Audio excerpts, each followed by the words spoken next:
tem razão? Quem tem razão? Aqui no Jornal Jovem Pan nós vamos discutir hoje se governo ou Congresso, quem trava mais a pauta econômica. Temos visto aí os embates entre Paulo Guedes e Rodrigo Maia, um acusando o outro de não encaminhar as propostas, as reformas, a agenda. Eles divergem sobre prioridades da pauta econômica e nós vamos ter como debatedores desse tema aqui o Marcelo Ramos, que é deputado federal pelo PL do Amazonas. Deputado, boa tarde. Boa tarde, Denise, boa tarde ao meu querido amigo Paulo. Esse é o Paulo Ganimi, que é deputado federal pelo Novo do Rio de Janeiro. Deputado, boa tarde. Boa tarde, Denise, boa tarde, Marcelo. Boa tarde também a todos que estão nos ouvindo e assistindo pelos canais aí do YouTube. Eu lembro que podem nos acompanhar por vídeo também nas plataformas da Jovem Pan, no YouTube, no Facebook e também no Panflix, que é o aplicativo da Jovem Pan. E vamos começar com o Paulo Ganimi falando a respeito dessa questão. A gente viu aí que cresceu aí o tom das acusações e dos embates aí entre Paulo Guedes e Rodrigo Maia, que já há algum tempo não estão negociando diretamente, não é? Eu queria saber, deputado, na sua avaliação, se isso atrapalha, quem atrapalha mais, porque Rodrigo Maia também cobra propostas que o governo não estaria encaminhando para o Congresso.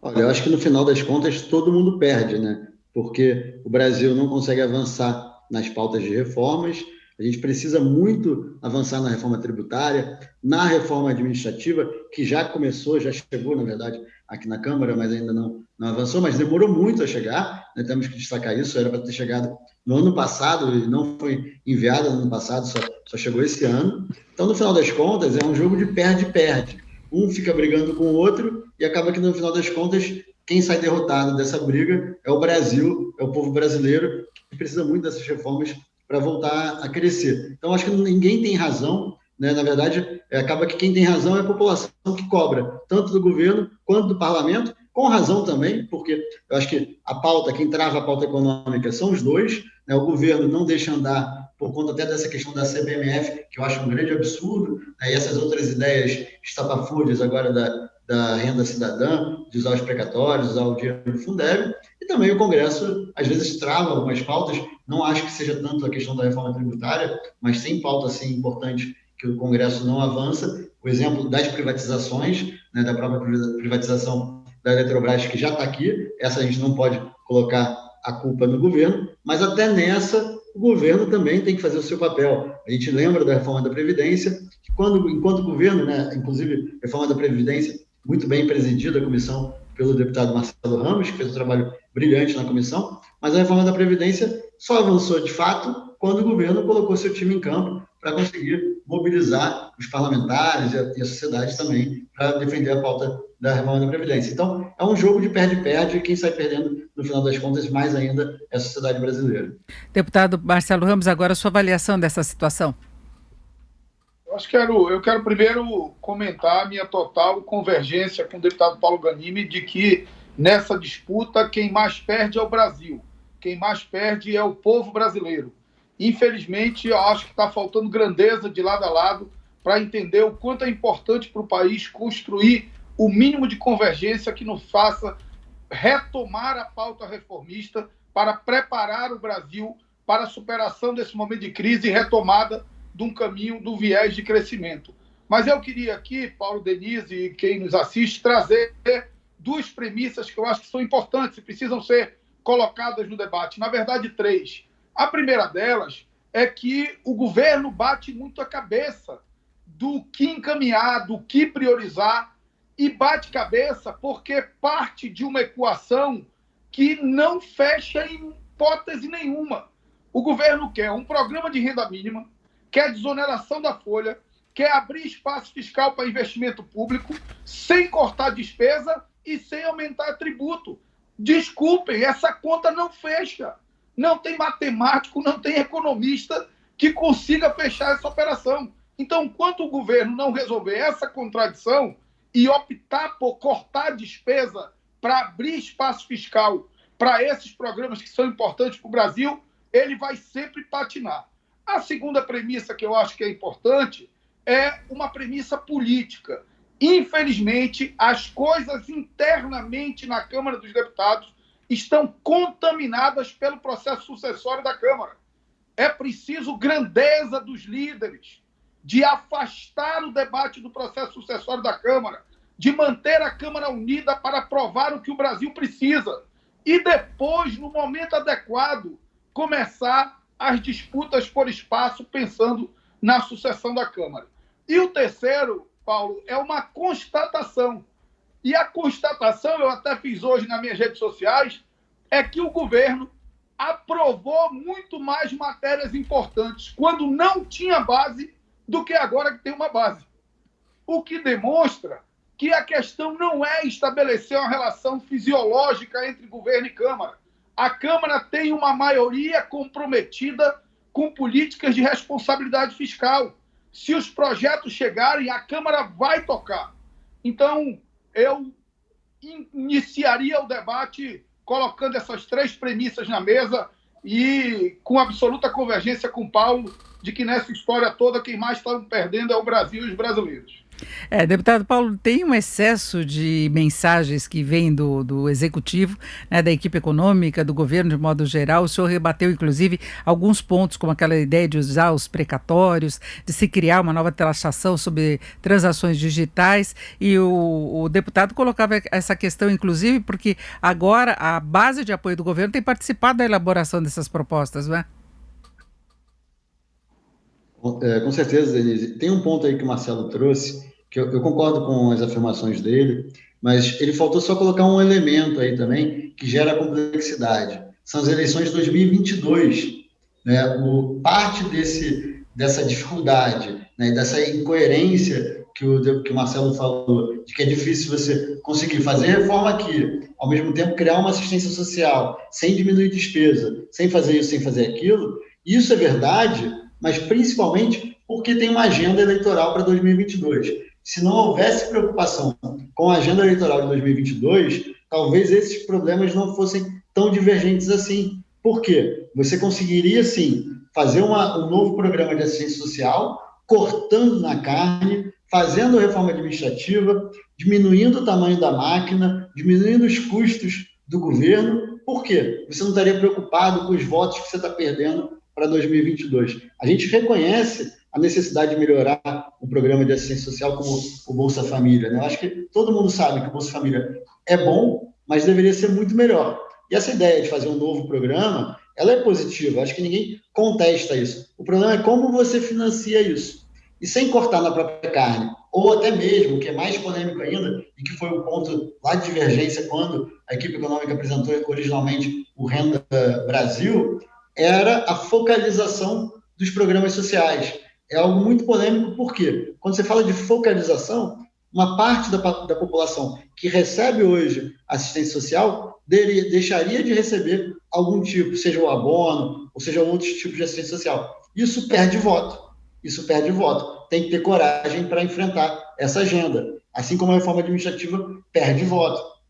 Perde voto em 2020, perde voto em 2022. Então, se você não tiver um comprometimento com o progresso do país, mas sim uma preocupação com uma agenda de campanha para 2022, você não consegue fazer com que essas agendas todas, que são conflitantes num curto prazo, conflitantes politicamente, mas não são conflitantes numa visão de país de futuro, num país diferente, com uma agenda de reformas positiva, sem se despreocupar com as pessoas que precisam de uma ajuda urgente, emergencial. Então, acho que o Marcelo falou, mas só desses pontos, mas só faltou esse elemento, o elemento agenda eleitoral 2022.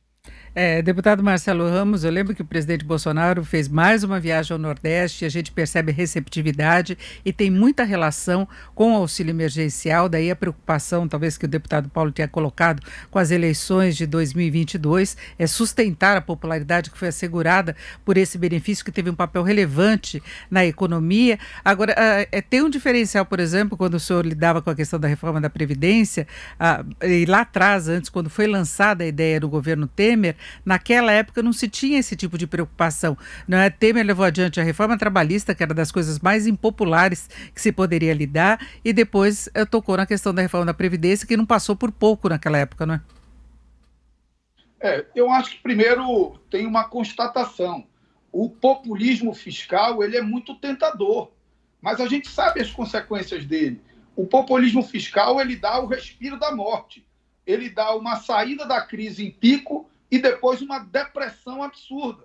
Nós já vimos isso no governo Dilma. Eu até brinquei, disse que a proposta do governo Bolsonaro de tirar dinheiro do Fundeb e de tirar dinheiro de precatório para criar um programa de renda mínima foi uma dilmada, foi um malabarismo fiscal, tanto que atacado por todos os economistas de direita, de esquerda, de todos os cantos. O ministro Paulo Guedes, que foi, vamos dizer assim, o idealizador da ideia de retirar dos precatórios, nem ele conseguiu sustentar isso. Teve que mudar de opinião e dar declaração contra a utilização de precatórios. Penso que nós perdemos uma oportunidade histórica. O ano de 2019 era um ano em que o Brasil dava sinais de recuperação, em que a sociedade brasileira estava convencida da necessidade de um conjunto de reformas, e nós, infelizmente, só conseguimos entregar a reforma da Previdência. É óbvio que o ambiente atual é muito mais difícil para políticas de aperto fiscal. O que nós temos que escolher é se nós queremos dar um respiro da morte, ou seja, sair da crise num pico para depois entrar numa depressão absurda, ou se nós queremos uma saída sustentável, responsável, com planos de transferência de renda que se sustentem dentro das contas públicas, com redução do gasto público, que é algo também fundamental. Porque o mais importante, no final dessa história, não é só o efeito momentâneo. Eu acho que o mais importante de tudo isso, e mais preocupante, é o efeito simbólico. O Brasil está dando sinais de que perdeu o apetite reformista das reformas estruturantes que o Brasil precisa e está dando sinais de flertar com o populismo fiscal, o que é muito perigoso para um futuro próximo. Agora, deputado Paulo Ganimi, nós estamos destacando aqui vários pontos do lado das propostas do governo que são bastante questionáveis, pelo tom de populismo, de não se encarar a necessidade de um ajuste mais sério das finanças, da forma como vão tentando elaborar o Renda Cidadã. Agora, o que o Congresso pode fazer para tentar avançar com essa questão do ajuste? Porque a gente tem algumas PECs que foram apresentadas já no ano passado, prevendo talvez dificuldades para se cumprir o teto de gastos e a equipe econômica tentando ter uma margem maior de manobra do orçamento. Tem condição de o Congresso levar isso adiante? Nós temos também propostas de reforma tributária já em tramitação, tanto na Câmara como no Senado, e reforma administrativa. Eu acho que seria uma irresponsabilidade do Congresso aceitar qualquer oportunidade, qualquer forma de descumprir o teto de gastos. A gente não tem que atacar o problema criando mais despesas, a gente tem que atacar o problema reduzindo despesas e cumprindo o teto de gastos. Se a gente for falar daqui a alguns anos, o Brasil crescendo, né, a gente tendo condição econômica para mudar a meta do teto de gastos é uma coisa, mas agora, no meio dessa crise, não é criando mais despesas, não é criando mais dívida, mais endividamento, porque o dinheiro não nasce em árvore. A economia não tem como a gente tirar mais dinheiro do cidadão, mais dinheiro da atividade produtiva para sustentar qualquer programa que seja. Então, não tem como a gente furar o teto, porque tem a questão de caixa e tem a questão orçamentária. A gente poderia resolver a questão orçamentária aceitando furar o teto, mas isso não resolveria ainda o problema de caixa. Por mais que a gente tenha alguns lugares aí, algumas iniciativas criativas para encontrar caixa dentro do nosso orçamento, mas isso não seria o ideal. A gente está vendo aí o endividamento crescendo, né, por conta da pandemia também, e a gente tem que atacar o problema na despesa. E a gente tem que fazer uma reforma tributária que alavanque a economia, que faça com que a gente tenha mais facilidade para quem quer gerar emprego, gerar renda, e acho que a melhor atividade, o melhor programa assistencial, né, que não é um programa assistencial, mas a melhor forma de você melhorar a qualidade de vida, a cidadania das pessoas, é gerando emprego, gerando trabalho para essas pessoas. Então, a gente tem reformas, sim, na Câmara, que eu acho que a gente tem que atacar, como a reforma tributária, a reforma administrativa, mas também marcos legais, como o saneamento básico, que já foi aprovado e sancionado pelo presidente, que falta a gente votar o veto. Esse veto é muito importante, a manutenção do veto, né, sobretudo do artigo, se não me engano, 16, que permite que os contratos sejam renovados para mais 30 anos, o que faria com que a gente mantivesse a precariedade do nosso saneamento básico como está hoje. A gente tem aí a lei do gás, que já aprovamos na Câmara, tema fundamental para a geração de emprego, geração de renda, reindustrialização do Brasil, redução do preço da energia. Isso é que vai gerar, sim, o desenvolvimento econômico que o Brasil precisa, tanto para gerar dignidade através do trabalho para as pessoas, como até mesmo, indiretamente, para aumentar a arrecadação de receita, não pelo aumento da carga, mas pelo aumento do PIB do Brasil e, consequentemente, com isso se aumenta a receita. Chegando nesse ponto, a gente pode rediscutir despesa, mas agora não é momento de rediscutir despesa no sentido de aumentar, mas é para discutir despesa no sentido de diminuir as despesas. Deputado Marcelo Ramos. Olha, eu penso que nós tínhamos que estabelecer e pactuar uma agenda mínima. E eu estabeleceria alguns tópicos nessa agenda mínima. Primeiro, há uma matéria absolutamente urgente para o país, que é a PEC do Pacto Federativo, que pode ser unificada com a PEC do Regra de Ouro do deputado Pedro Paulo, do DEM do Rio de Janeiro. Nós precisamos criar mecanismos de gatilhos para encontrar espaço fiscal. Nós temos ações de governo com dinheiro represado porque não conseguem executar e outras ações sem poder executar porque não tem espaço fiscal. Então, a PEC do Pacto Federativo, a PEC da Regra de Ouro, ela é fundamental. Agora, se o governo resolver incluir na PEC do Pacto Federativo todos os seus problemas, renda mínima, CPMF, significa sepultar a PEC do Pacto Federativo. Vamos resolver os gatilhos. Isso está mais ou menos pactuado dentro da casa. O Senado vota, nós unificamos com a PEC da Regra de Ouro, votamos com agilidade, resolvemos o gatilho que vai nos dar algum espaço fiscal. Eu sou muito cético em relação à possibilidade de construir um consenso mínimo em relação à reforma tributária. Eu caminharia para mudanças de natureza infraconstitucional, como, por exemplo, unificação do PIS/COFINS com o IPI, unificação da CSLL com o Imposto de Renda de Pessoa Jurídica, lei nacional do ICMS, que é onde está o maior contencioso tributário, e um marco regulatório nacional de políticas de desenvolvimento regional e setorial, para a gente ter métrica de avaliação dessas políticas, já que eu não vejo clima para a gente acabar com todas, como pretende, por exemplo, a PEC 45. Reforma administrativa, nós precisamos fazer, pelo menos tramitar. Eu acho que não tem chance de aprovar esse ano, mas tem que ter um acordo para instalar a Comissão de Constituição e Justiça e iniciar a tramitação da reforma administrativa. Renda mínima. É muito difícil construir a proposta do governo porque a conta não fecha. Eu caminharia por pegar a PEC 200 da deputada Tabata e o PL, acho que é 6.074 ou 6.046, também da deputada Tabata, que propõe justamente uma focalização maior do programa Bolsa Família, inclusive com uma ação específica para crianças até 5 anos, que são a faixa etária mais desassistida nos programas de transferência de renda. Então, acho que nós poderíamos pegar esses dois projetos e fazer caminhar com alguma celeridade. Utilizar melhor os fundos de desenvolvimento regional, que tem muito dinheiro represado. Nós precisamos mudar alguma coisa na legislação para encontrar espaço fiscal para que esses fundos possam ser estruturadores de projetos para parceria público-privada. Então, se o Estado brasileiro não estruturar projetos, nós não vamos conseguir captar recursos privados. E, por fim, preservar os recursos do FGTS como instrumento importante de investimento em infraestrutura, notadamente em habitação, saneamento básico e mobilidade urbana. Eu definiria essa pauta mínima para a gente tentar fazer alguma coisa avançar, mas confesso que vejo a Câmara muito distante dessa possibilidade de um acordo mínimo para votar reformas estruturantes para o país. Agora, eu gostaria só de lembrar, deputado Marcelo, que a apresentação, por exemplo, do relatório da PEC do Pacto Federativo acabou enroscando todas essas coisas, que ia englobar também a PEC do gatilho, exatamente porque se tentou incluir o Renda Cidadã. E aí é que enroscou toda a discussão, não é?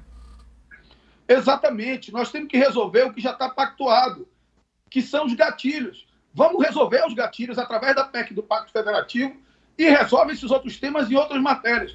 Como a gente não consegue acordo para as outras matérias, a gente perde a oportunidade de aprovar a regra dos gatilhos, que não vai vai nos dar espaço fiscal sem novo endividamento do Estado brasileiro.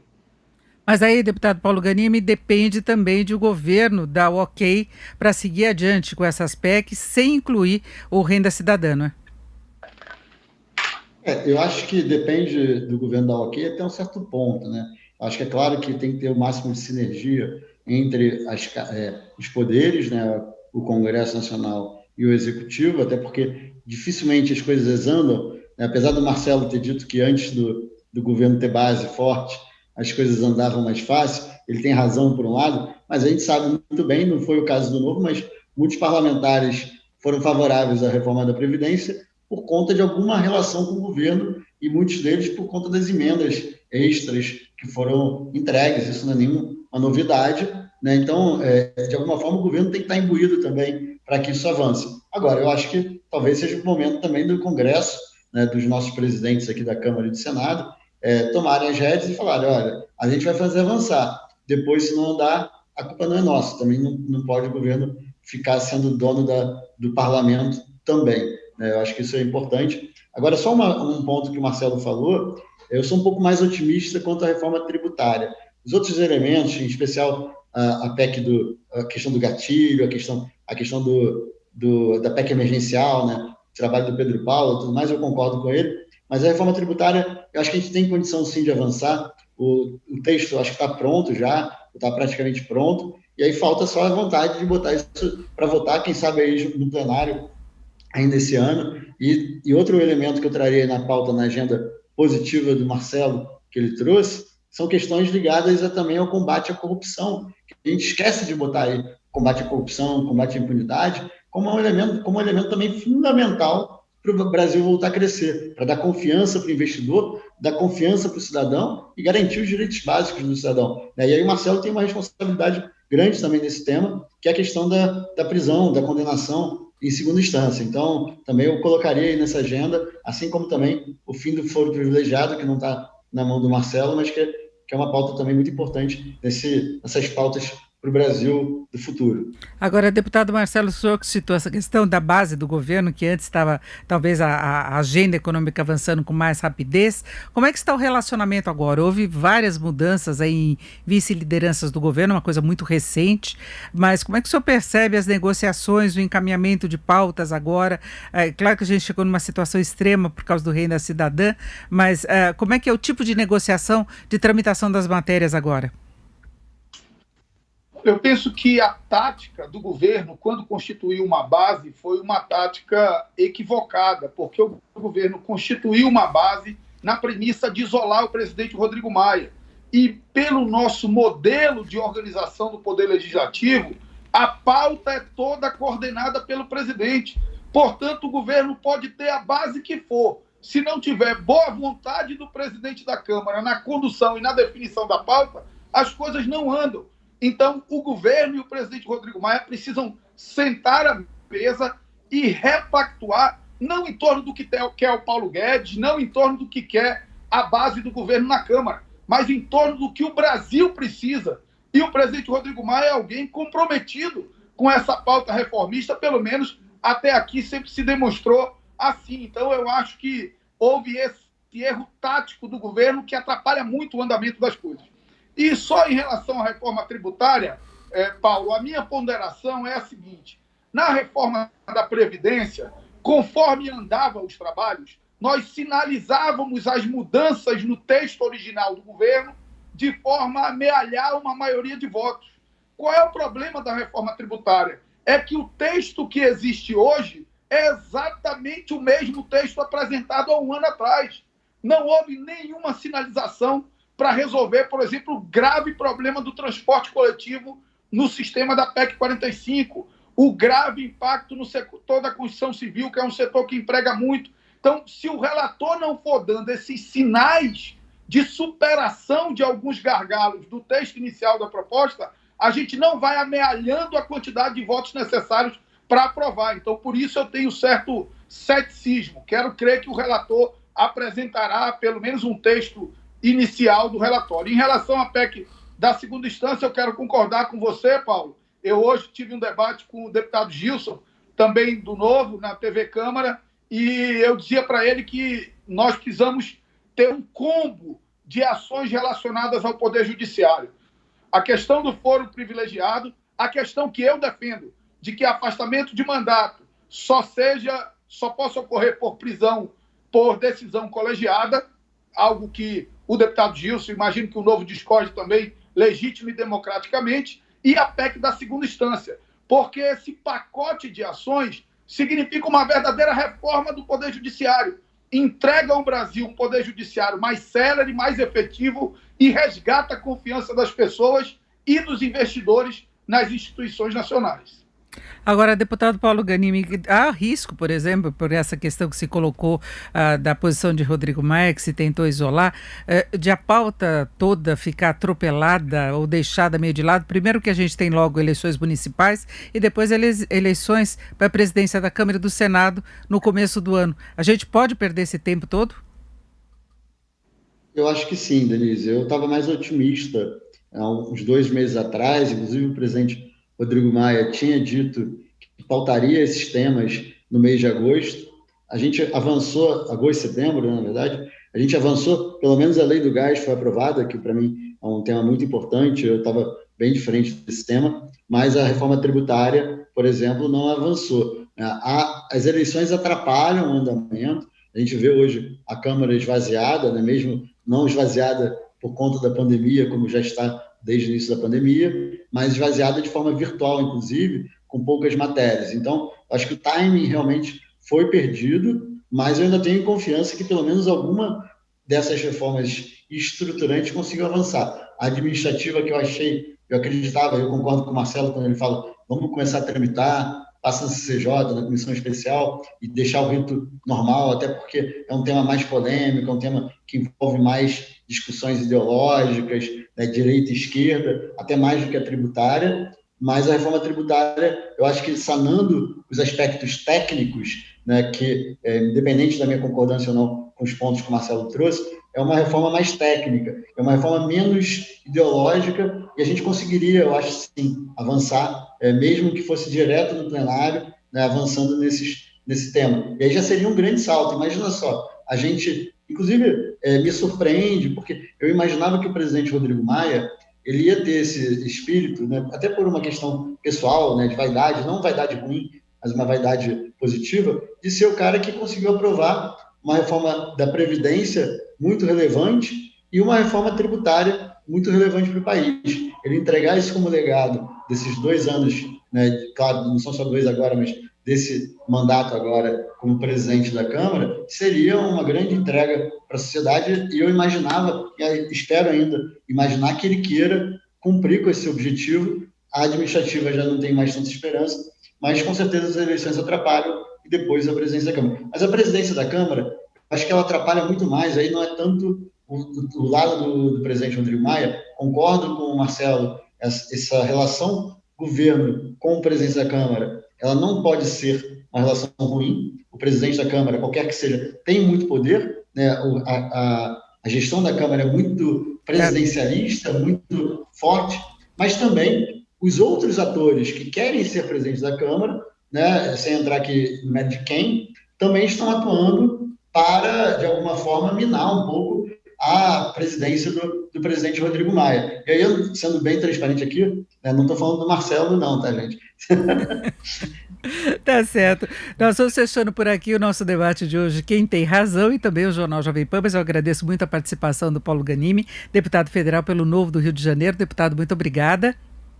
E Marcelo Ramos, deputado federal pelo PL do Amazonas. Deputado, também muito obrigada.